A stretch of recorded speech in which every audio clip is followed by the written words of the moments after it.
Hello বাঙালি, আমি অপর্ণা। আশা করি তোমরা সবাই ভালো আছো। আমিও খুব ভালো আছি। আমি আর আমার ভাইজি মিলে বিকাল 3টের সময় বেরিয়ে গেছিলাম।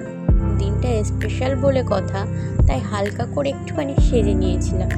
এই গরমের মধ্যে মেকআপ তো আর করা যাবে না, সেজন্য একটু লিপস্টিক আর একটু টিপ পরে দুজন মিলে সুন্দর করে রেডি হয়ে বেরিয়ে গেছিলাম। তারপরে চলে এসেছিলাম বাটার মোড়ে। এসে নিয়েছিলাম মিও মোড়ে দিয়ে একটা কেক। কেক কেনা হয়ে গেলে সোজা চলে গেছিলাম ফুলের দোকানে। স্পেশাল দিন বলে কথা, ফুল না নিলে হয় নাকি।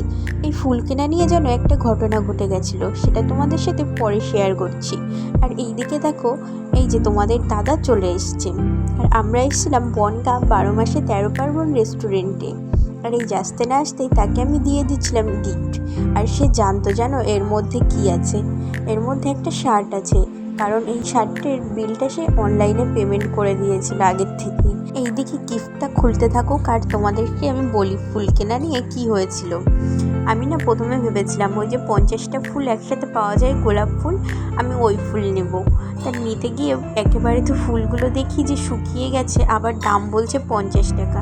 তারপর ভাবলাম যে থাকুক, তাহলে আমি তাহলে এমনি একটা ছোট একটা বুকে মতো নিয়ে যাই। তারপরে এই ছোটো মতো একটা বুকে নিয়েছিলাম। এর বুকে নিতে গিয়ে যেখানে 3টে গোলাপ ফুল নেয় 10 টাকা, সেখানে 3টে গোলাপ নিয়েছিল 15 টাকা। আমি তো অবাক হয়ে গেছি। জারবেরা যেখানে 10 টাকা করে নেয় সেখানে নিয়েছিল 20 টাকা। ফুল কিনতে গিয়ে আমাকে তো একদম পুরো লুটে নিয়েছিল। আর এইদিকে দেখো আমি টেবিলটাকে সাজাচ্ছিলাম, আর তার মধ্যে তোমাদের দাদা শার্টটা চেঞ্জ করে চলে এসছে। এবার তোমাদের দাদার সামনেই টেবিলটাকে সাজাতে হয়েছিল।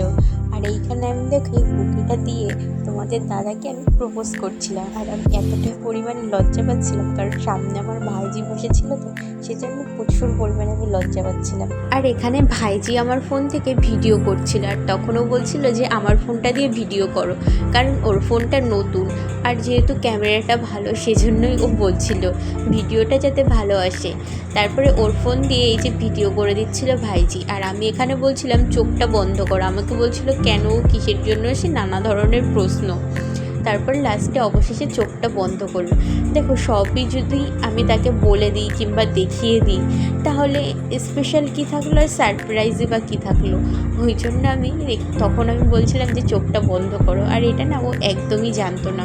আমি এখানে নিয়েছিলাম একটা রূপোর একটা ব্রেসলেট, আর এই বিষয়টা না ওকে মোটেই আমি বুঝতেও দিইনি, আর ও জানতোও না। এখানে আবার আমি বলছিলাম যে হাতটা দাও, হাতটা বাড়াও। ও তখন বলছিল কেন হাত দেবো কেন। আমি তখন বললাম কি যে রানী তোমাকে একটা গিফট দেবে, সেজন্য তুমি হাতটা বাড়াও। তাই জন্য এই যে বলছে কি হাতটা বাড়িয়ে আবার বলছে যে কোথায়। আমি বলছি আরে দাঁড়াও, তা দেবে তো। তারপরে এই যে দেখো আমি ব্রেসলেটটা পরিয়ে দিলাম। আমার না খুব ইচ্ছা ছিল বার্থডেটা আর একটু ভালো করে সেলিব্রেশন করার। আর আগেরবার যেহেতু তার জন্মদিনটা আমি করতে পারিনি, সেজন্য এবারে একটু ভেবেছিলাম ভালো করেই করব। যাই হোক, হয়নি, সেটা করে উঠতে পারিনি আমি। যেটুকু পেরেছি এইটুকুই অনেক পেরেছি আমার কাছে মনে হয়। আর এই যে দেখো আমি নিজের হাতে পায়েস বানিয়ে এনেছিলাম তার জন্য। আমি যখন স্পার্কেলটা জ্বালাতে যাব তখন দেখি কেকটাও উল্টো করা রয়েছে। তারপরে আবার ঠিক করে সোজা করে ঘুরিয়ে নিয়ে তারপর আমি স্পার্কেলটা জ্বাললাম। না এবার আমার সাথে তোমরাও তাহলে উইশ করো, happy birthday to you, happy birthday deer.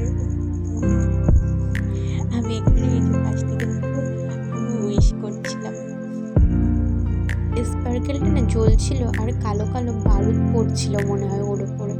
এবার কেকটা কেটে ও বসে আছে, ভাবছে যে এই বারুদগুলো রয়েছে কি করব। আমি তখন বলছি কি করবে, কি নাও, নিয়ে খাও, তোলো। তারপরে আমি তুলে তারপরে খাইয়ে দিয়েছি।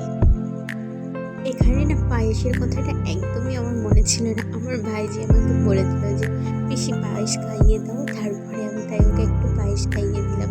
আর বাকি পায়েসটা রেখে দিয়েছিলাম, বলেছিলাম কি যে বাকিটা তুমি বাড়িতে নিয়ে যাও, একটু পরেই দেখতে পাবে আমি পায়েস খাইয়ে দিচ্ছি। পায়েসটা কার কার ফেভারিট নিশ্চয়ই কমেন্ট করতে ভুলবেন না, কিন্তু আমার কিন্তু খুবই ফেভারিট পায়েস। আর যদি হয় সেটা গুড়ের পায়েস, তাহলে তো কোনো কথাই হবে না। আর এখানে দেখো এই যে আমি করে হেসেছিলাম, কারণ আমি একটা ক্যাডবেরি খুঁজে পাচ্ছিলাম না। কারণ কদিন আগে ওর ভাইয়েরও বার্থডে গেছিলো, তাই ওর ভাইয়ের বার্থডেতে কিছু দেওয়া হয়নি, সেজন্য আমি একটা ডেয়ারি মিল্ক কিনে এনেছিলাম। গেছিলাম। আর এখানে আমরা খাওয়া দাওয়া করে বেরিয়ে গেছিলাম। এই যে আবার আমার এই যে ভাইজি আমার বই কিনতে এসেছিলো। তারপর এরকম সুন্দর ওয়েদারে একটু হাঁটতে হাঁটতে চলে গেছিলাম আমাদের থানার পার্কে। ভাইজি এদিকে বাড়ি চলে যাচ্ছিল। এই যে আমরা থানার পার্কে গিয়ে একটুখানি বসেছিলাম, বসে একটু গল্প সল্প করে সুন্দর ওয়েদারটার অনুভব করে তারপর আমরা বাড়ি চলে এসেছিলাম।